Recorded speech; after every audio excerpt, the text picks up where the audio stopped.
This is X100V. This is the latest iteration of the X100 series cameras from Fuji, and its older model, the X100F, was one of my favorite cameras that I tested last year.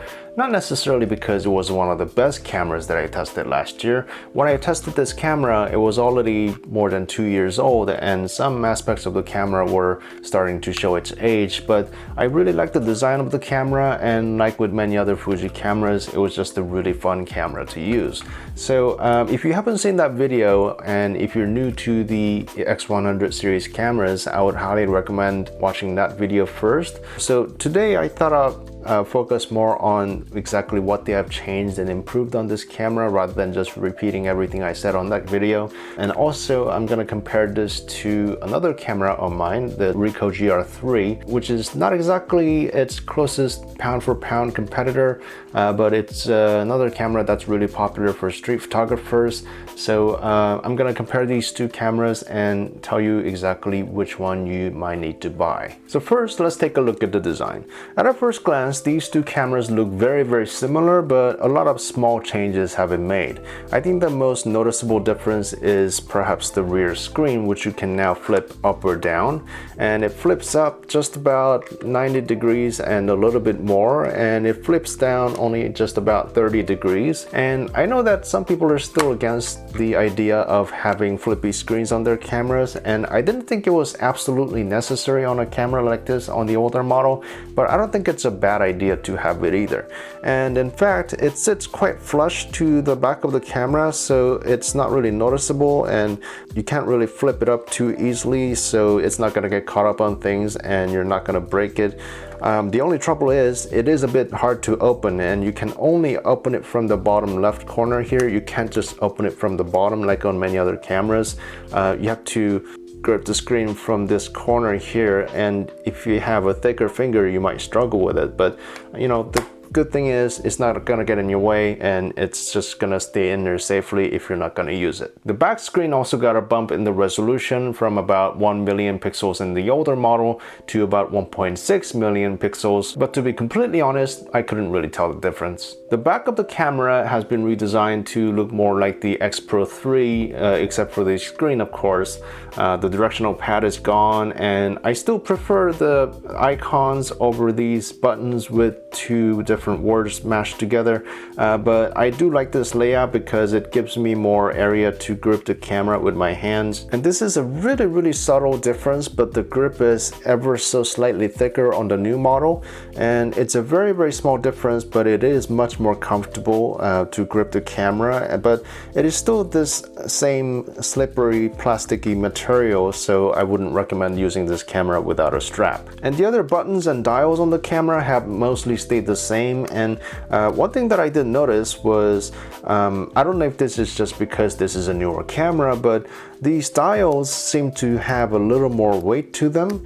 And this was one of my main complaints that I had with many Fuji cameras so far, was that some of the dials, especially this thing, the focusing mode switch, they get changed by accident so often, and when I get it in and out of my bag, they are usually never where I left them. So that's always a complaint of mine, but it seems to be a lot less of an issue with this new camera. Another small change, the shutter speed and ISO dial is slightly bigger, so it's a little bit easier to read and turn. They also changed the design of the eyepiece for whatever reason, and also they changed the material. On the older model it used to be this grippy rubber, and on the new camera it's this smooth plastic, and the design is more similar to what's on the X Pro 3.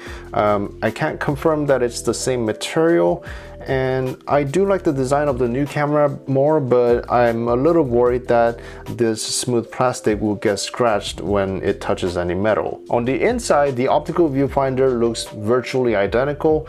Maybe it's a little bit sharper.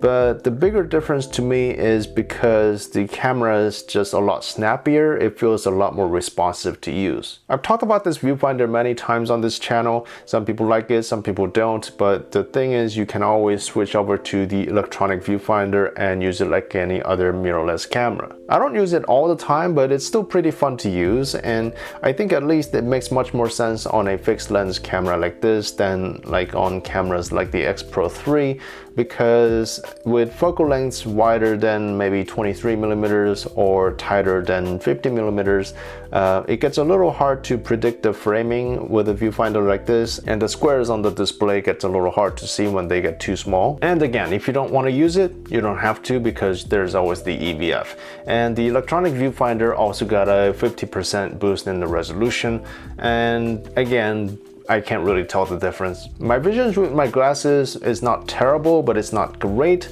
So if you have sharper vision, maybe you will be able to tell the difference, but for most people, I don't think this will really dramatically change the experience of using the camera. Another big change that you probably can't see on the outside of the camera is the lens. They have completely redesigned the 23mm f2 lens, and on the older cameras, a lot of people complained that the lens wasn't very sharp wide open. It was never really an issue for me. Well, first of all, I don't care all that much about sharpness, and second, maybe all the copies are different, but like I'm testing the two cameras side by side and I can't really tell the difference. I think the difference in sharpness is there. If anything, the new lens has a little more contrast, but again, that's just my cameras and maybe everyone else is different. The X100V has the same 26 megapixel sensor from the X-T3 and the X Pro 3, and the X100F had the same 24 megapixel sensor from the X-T2 and the X Pro 2. When I first switched the X-T2 with the X-T3, I saw virtually no difference in image quality, and it's kind of the same story here.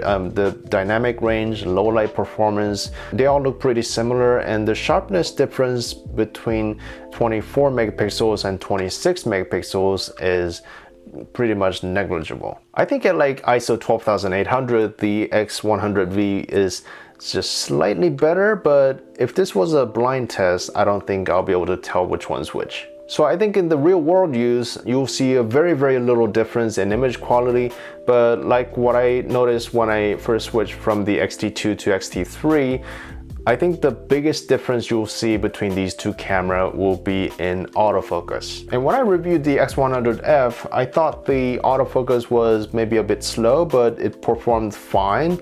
But when I tested these two cameras side by side, it almost felt like the X100F was broken or something. The new camera is just so much quicker at grabbing focus and maintaining focus and tracking things. It is just so much better, and if you have an older X100F and if you try the X100V, you will really struggle to go back, trust me. Also, the X100V can shoot up to 11 frames per second with the mechanical shutter and up to 20 frames per second with the electronic shutter, while the X100F could only shoot up to 8 frames per second. So with that, in addition to the new autofocus system, it has become just so much more reliable camera, and you will get a much higher keeper rate in your everyday shooting. The video specs have also been upgraded. Now it can shoot up to 4K 30 frames per second and 1080 up to 120 frames per second, while the older camera could only shoot up to 1080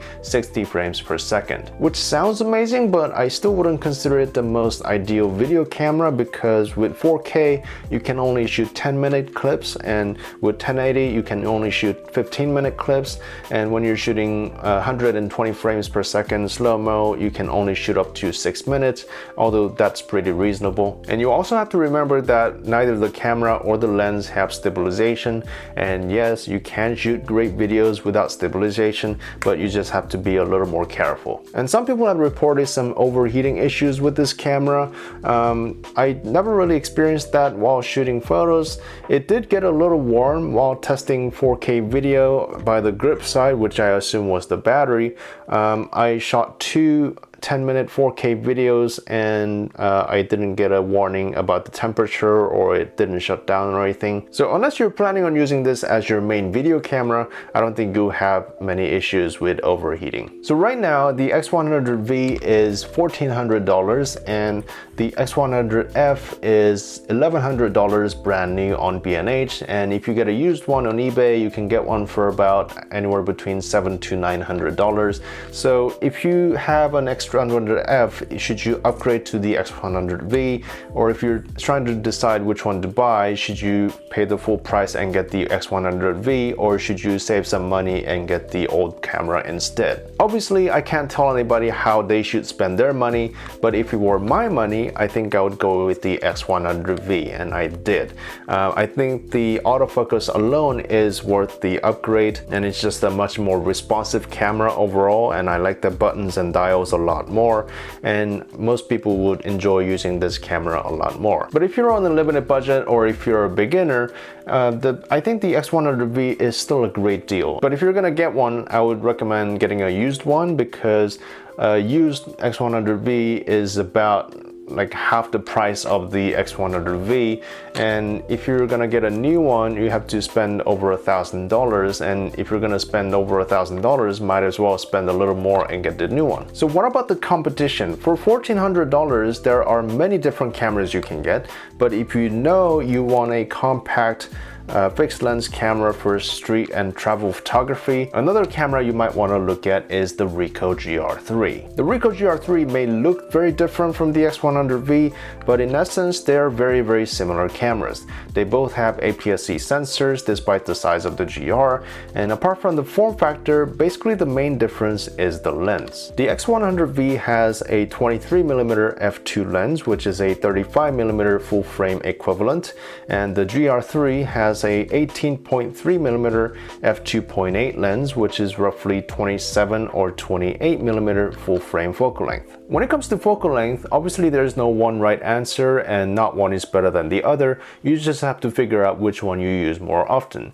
And Fuji and Ricoh both have conversion lenses for these cameras, so if you want to try different focal lengths, it's not the end of the world. One thing to keep in mind though, if you mainly shoot during daytime, it may not matter too much, but the f2 lens on the X100V should provide better low light performance compared to the f2.8 lens on the GR3, but the GR3 also has IBIS, so that's the trade-off. The GR3 is also $500 cheaper than the X100V, but the GR3 is missing a viewfinder and a tiltable screen and a joystick. I guess between these two cameras, it all comes down to if you want a compact and good-looking camera that's super fun to use, or if you want a small and stealthy camera that you can take anywhere in your pocket. When I tested the GR3 and the X100F last year, I thought the X100F was definitely the more fun camera to use, but the autofocus was a bit of a drawback sometimes.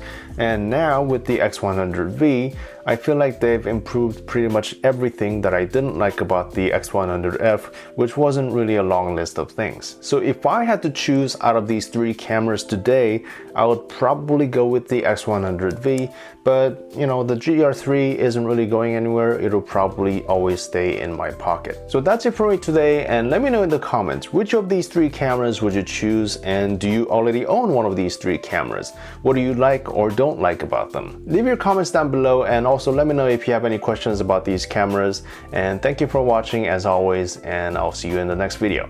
Bye bye.